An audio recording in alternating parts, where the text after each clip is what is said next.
with quotient of that and 2, and then we're going to add 1, so this is going to close the add 1 bracket. Then we're going to close the substring bracket, and we're going to close the define. Okay? So this function, all it does is it gives us the middle character. Okay? And then we have tests.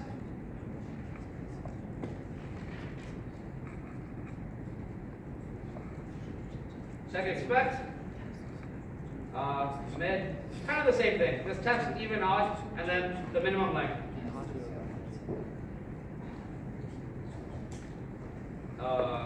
Check expect. Mid on odd with the D, and something of length 1.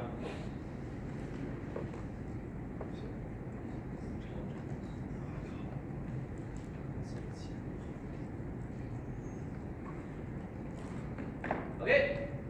Does that make sense? That's the helper function.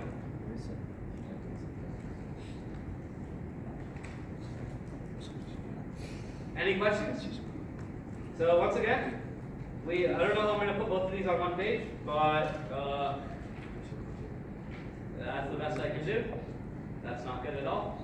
So essentially, what you need to really see is we have an implementation for mid-chars right here, and what it's doing is it takes in 2 strings, and it simply string appends the middle of str1 and the middle of str2. And mid is defined as substring of whatever string from the middle character to the middle character plus 1. And this would be the complete design recipe for both these functions, and that would be how you solve this question. Any questions? Are we good? Yeah. I just have a question. Would it be wrong to like do the mid functions before with like the design recipe and then doing the? Right. So the question was, does the ordering matter? Does it matter if you write this function before or after the main function? And I actually say it's better to write it before. On top. So if you're looking at your Dr. Racket window, you want to first write this mid function. You want to first write this mid function, and then after you write the mid function and the design recipe for all of it, then you want to write your actual function right here. But the ordering doesn't really matter. Okay. Now one more question just to really nail a point home. And this one will probably be a little tougher. So if you guys don't follow, don't worry. Just write it down, and hopefully you can do it on your own. But I made this question to be a little bit more difficult than the previous one. So in here, all we're going to do is we're going to do a tracing problem. So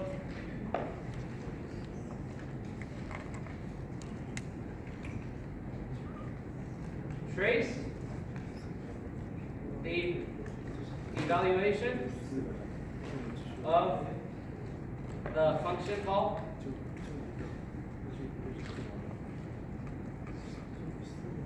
mid-chars on ABC DEF. Okay? So what we're trying to do is trace how we could go from this expression, mid-chars on ABC DEF, all the way down to the value BE. Okay? Now to do this, we need to look at our implementation. So I'm going to have the implementation right over here. Can you see? Yeah, you can. Okay. So what is the? Oh god. This is going to be tough. Well, you know what? I'm just going to start it over here. Okay. So if we call, so this is the next question. If we call mid-chars on ABC DEF, what would be the first thing that happens? We would call. We would the first line that would output. It would be a string append on mid on ABC and mid on DEF. Okay?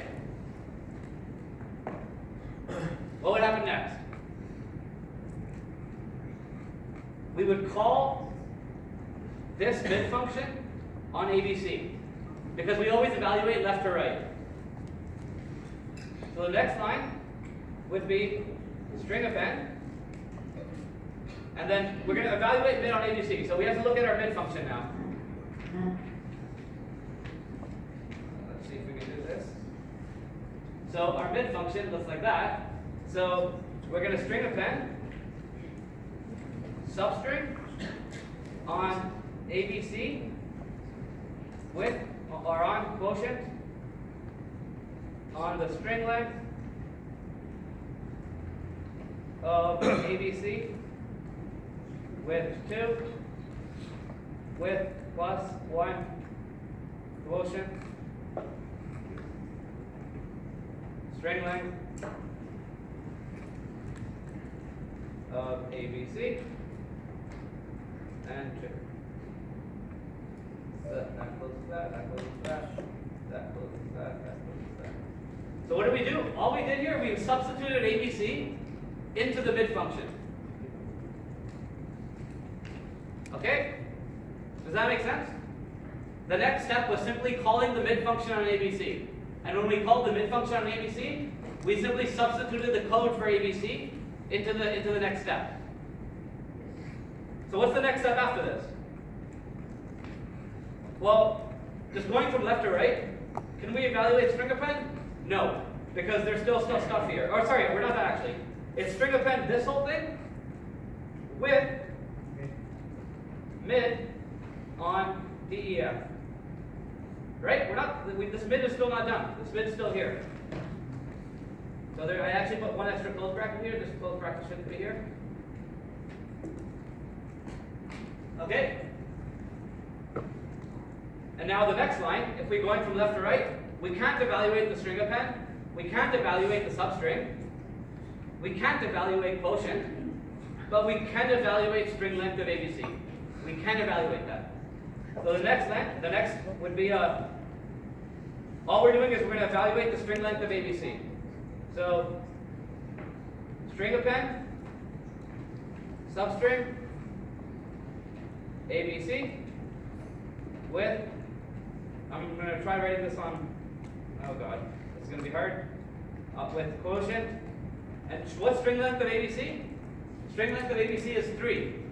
So quotient of 3 and 2 with plus 1 quotient string length on ABC with 2. That closes the quotient, that closes the 1, or the plus, that closes the substring.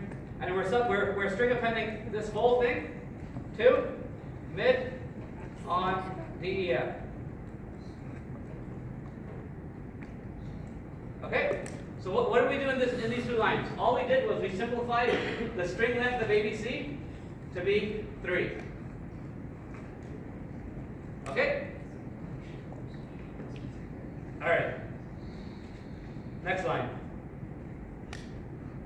Okay? So what's the next step? We can't evaluate string append. We can't evaluate substring. We can evaluate the quotient now. So the next line would be string append,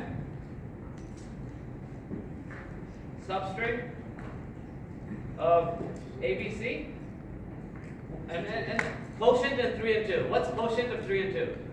1. From 1 all the way to plus 1 quotient string length ABC with 2.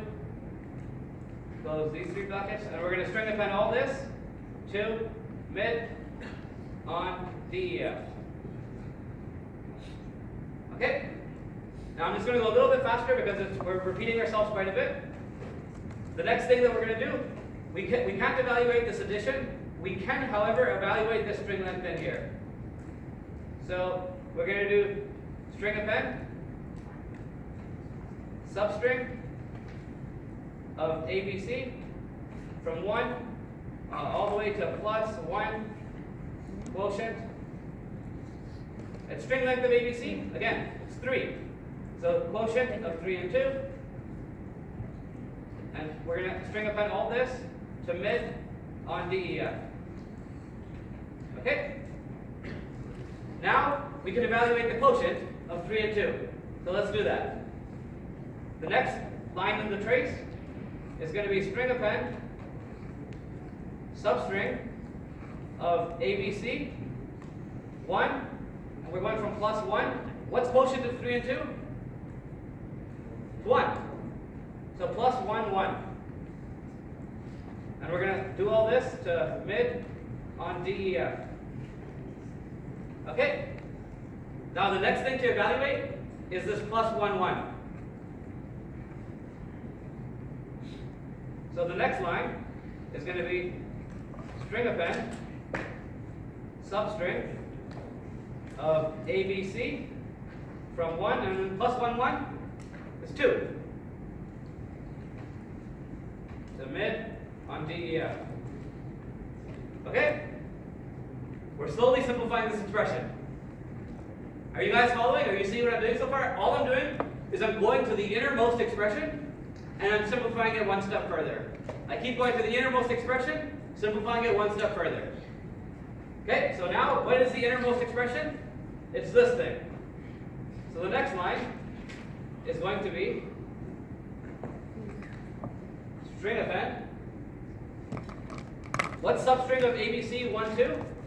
It starts at 1 and it goes all the way to 2, but not including 2. So it's 0, 1, 2. So it's starting at B and going up to C, but not including C. So it's going to be string appending E 2 mid on DEF. Okay, halfway done. B. Yes, B on DEF. Okay?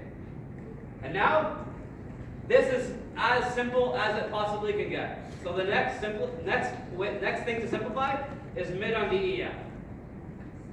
So we get string append B, and what's mid? Well, if you remember what mid was, it's substring on DEF going from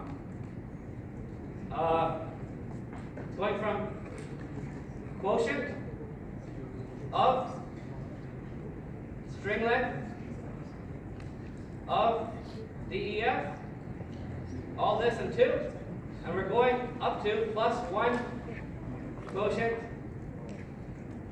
on string length. I know, just bear with me. DEF and 2. Okay? Oh. Okay. Now, I'm not going to go through the rest because you can imagine it's going to be very similar to all the previous steps. So all I'm going to write is ... And the next step would be, eventually, we're going to get to a line where we do a string append B, and this whole thing will, step by step, eventually simplify down to E. And then, string append B and E, that gets reduced down to BE. And then BE cannot be reduced any further, so that is the most simplest form of this expression. Did that make sense? Okay, I probably didn't make sense. I don't expect it to fully make sense. But hopefully you guys wrote this down and well, just try it on your own. Follow it on your own, and all I did was a step-by-step evaluation of how to call this function, going from an expression all the way down to a single value. Okay? And again, and the rule is, start from the left, go all the way to the innermost expression that can actually be evaluated, evaluate that expression, and then go on to the next step. And the next step's the same thing. Start from the left, go all the way to the innermost expression, evaluate it, and then keep repeating it. So, just to nail the point home, what do we show? What do we show? We show that mid characters on ABC and DEF produces BE. And we showed it in a step-by-step process with a few dot dots. But like, hopefully you can fill in the dot dot dots. I only did the dot dot dot because it's very similar to exactly what I just did.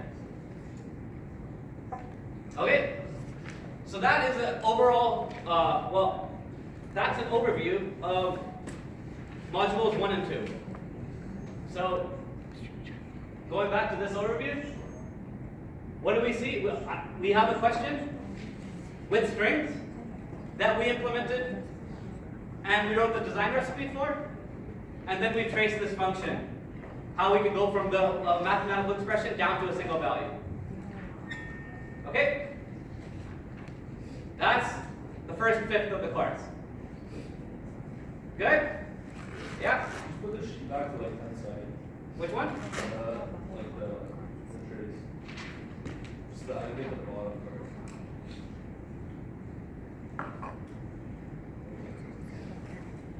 Okay, so, yeah. And the reason I'm not simplifying this any further is because this is exactly like, well, the earlier steps, except substituting ABC with DEF.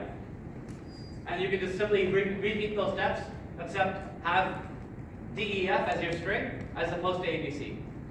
And you'll eventually get to the string append of B and E line. Okay? And you're going to have tracing on a lot of your assignments. That's why I'm going over this in more emphasis. Most of your assignments are going to have one tracing question at least. Okay. So, yeah. Just going back to this overview. Now what we're going to do is going to module 3, and we're going to talk about the Boolean data type. We've seen strings, we've seen numbers, we've seen tracing. Now it's time to see the Boolean data type. So what is the Boolean data type? Well, up till now, like the slide says, we've seen values that are numbers and strings. We haven't seen anything outside of, well, numbers and strings. The next type we want to see is, wait, why is this working? Where? Okay. Now, the next thing we're going to talk about is the Boolean data type. Now, all this data type is true or false. So a Boolean value can only ever be two things. It can either be true or it can be false. And this is our way to essentially compare stuff. So in Racket, there's a built-in function called equals. And what this function does is it simply takes in two parameters and it compares whether those two parameters are equal or not. So the function equals takes in two numbers and it produces a bool. So this is a new data type. In your contracts, there's nats, there's nums, there's ints, there's str, and now there's also bool. Okay? So the bool data type, well, yeah, like I said, it takes in two numbers and it tells you whether those two numbers are the same or not. More specifically, it produces a bool data type. Okay? So just to show you some examples of this, going to Dr. Racket, we can do equals 5 and 6, and it'll be false. Equals 5 and 5. It's going to be true. We can, and yeah, so true, there's three ways to represent true. You can do hashtag true, and that's true. You can just type out true, that's also true. And you can just type out hashtag T, and that's also true. Which one you use, it doesn't matter. All three of them just mean the same thing. They're all just different ways to write true. You can use any one you like. Same thing with false. You have hashtag F, you have false, and you have hashtag false. They all mean the same thing. Okay? And yeah, when you do equals 5 and 6, it just says hashtag false. Because 5 is not equal to 6. Okay? If we did equals pi and 3.1415, it'd be false. Because pi is that. But if we did equals pi and pi, it'd give us true. Because pi is equal to pi. Okay? So far, pretty straightforward. All this is it's a way, it's true and false. It's a way for us to say whether a statement was either true or whether it was false. Okay? And like I said, you can write this in 3 different ways. You can write hashtag tweet, you can write true, or you can write hashtag true. They're all the same thing. Now, besides equals, there's other functions that produce booleans. Some of the other functions that produce booleans are the comparison operators. So in math, I'm sure you've seen greater than, less than, greater than equal to, less than equal to. We have the same functions in Dr. Racket, and the contract for these functions is they take in 2 numbers and they produce a boolean. And it simply tells you whether that number was less than the other number in the example of the less than function. So, same thing. We could do less than 5 and 6, and it would be true. We could do less than 6 and 5, it would be false. We do less than equal to 5 and 6, it's going to be true. Less than equal to 6 and 5, it's going to be false. Make sense? Now, that's for numbers. There's also a way to compare strings. String less than, question mark, hello, and zebra. Now, what does it mean for one string to be less than another string? It just means, does that string come first alphabetically? So, does hello, is it less than zebra in the alphabet? Does it come before zebra in the alphabet? Yes. At least in English. I don't know. Maybe. Yes. I don't know. I saw a lot of confused faces when I asked that. That's not a part of the course that should be heard. Hello comes before zebra, and therefore, string less than will produce true. What about string less than ABC and ABCD? What does this produce? True or false? Put your hand up if you think it's true. Put your hand up if you think it's false. ABC does come before ABCD in the dictionary. That's tricky. Trust me, I did not know that. I had to actually look in the dictionary and be like, what actually comes first? The shorter one comes first. Okay? So this will also return true. What about, and we can also do equality. So ABC and ABCD, this will return true because ABC is less than or equal to ABCD. Similarly, ABC is less than or equal to ABC, but ABC is not less than ABC. So this will return false because ABC is not less than ABC. It doesn't come before itself.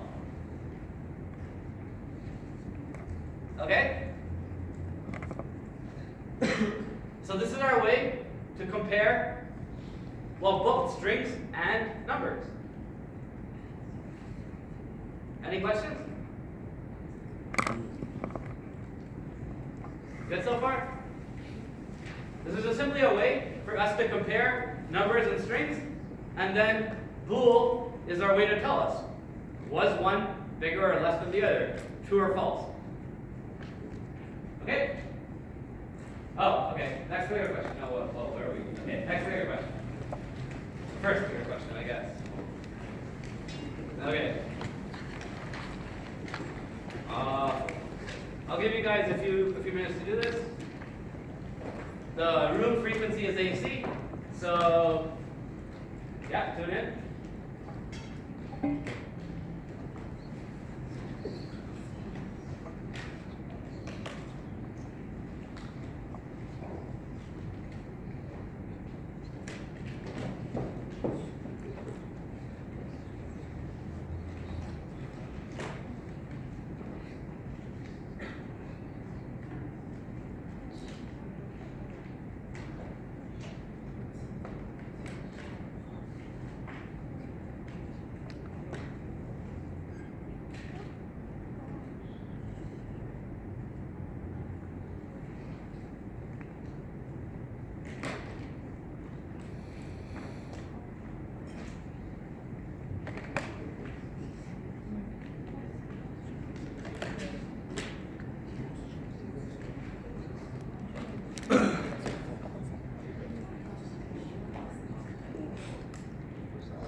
get another minute and a half.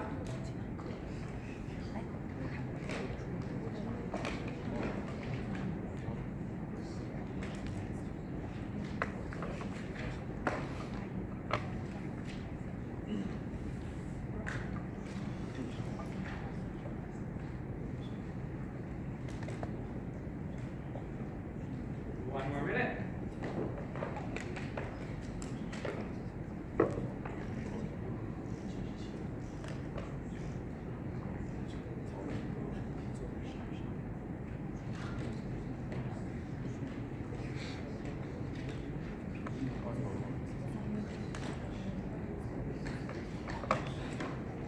Thirty seconds.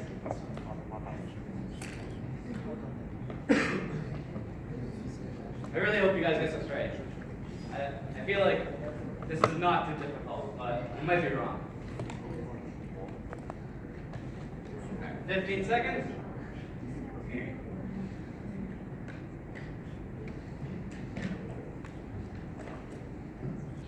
10 seconds.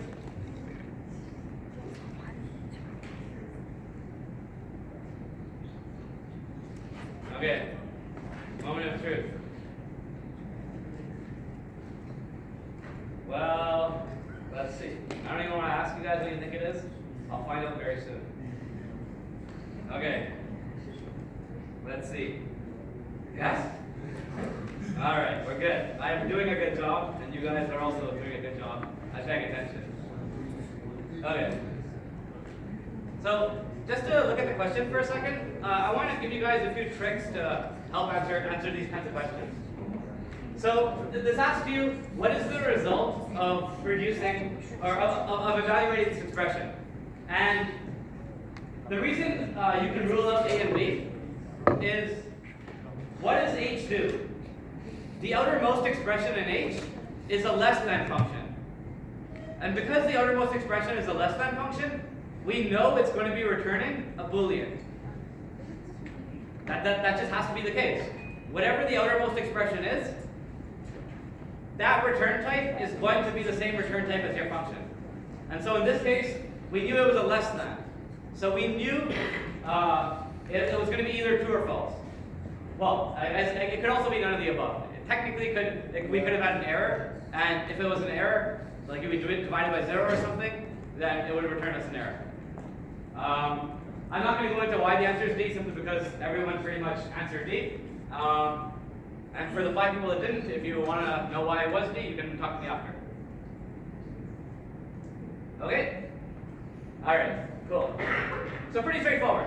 I like to think the stuff before recursion and list is not too complicated.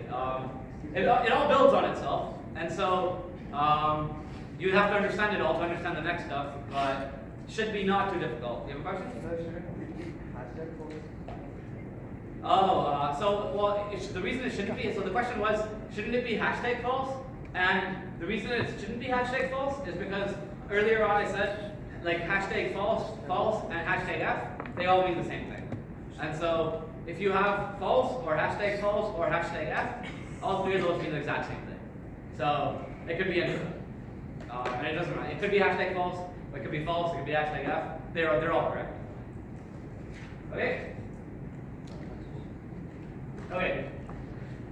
So the next thing we're going to be introduced to is 3 more functions.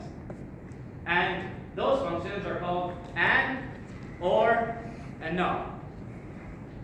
And I have a very interesting way of, I guess, teaching what these functions do.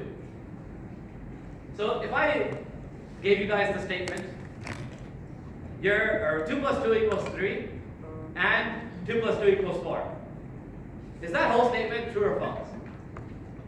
So when I say 2 plus 2 equals 3 and 2 plus 2 equals 4, it's false, because 2 plus 2 doesn't equal 4. Although it equals 2 plus 2 does equal 4, it doesn't equal 3.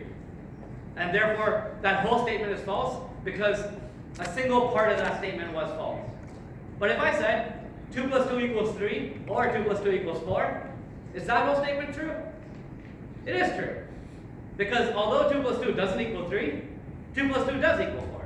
And if I concatenated them with an or, it made that whole thing true. But if I concatenated them with an and, it made the whole thing false. Now why is that? Well, the reason for that is because if you're going to say something and something and something and something else, you need all of those things to be true for your entire statement to be true. Okay? If I said, you're very smart and you're very fat, if you weren't fat, you would be kind of offended. Because you'd be like, hey, that second part is false, that whole statement's false. Right? But if I said you're smart or you're fat, if you knew you were smart, you wouldn't even care about the fat part. You're like, oh, thank you. Because you know one of those is true. Does that kind of make sense? In an or statement, only one needs to be true. And it makes sense in English. If I just told someone, I'm like, you're very smart or you're very fat, and they just got an A on an exam, it's like, oh, they're gonna lean towards the smart one. But if I said you're very smart and you're very fat, it's gonna be like, hey, watch yourself. Because, well, you know, and everything needs to be true. Or only one of them needs to be true. That's the main point I'm trying to get across. Okay? So down here, and okay, I guess X is well, yeah. So the statement down there is essentially equivalent to the mathematical statement. X is between 3 and 7. You can say X is less than or equal to 3, and X is bigger than or equal to 7. X is less than or equal to 3, and X is less than 7, and it's bigger than or equal to 3. Trust me, I still get confused with this stuff. I'm not.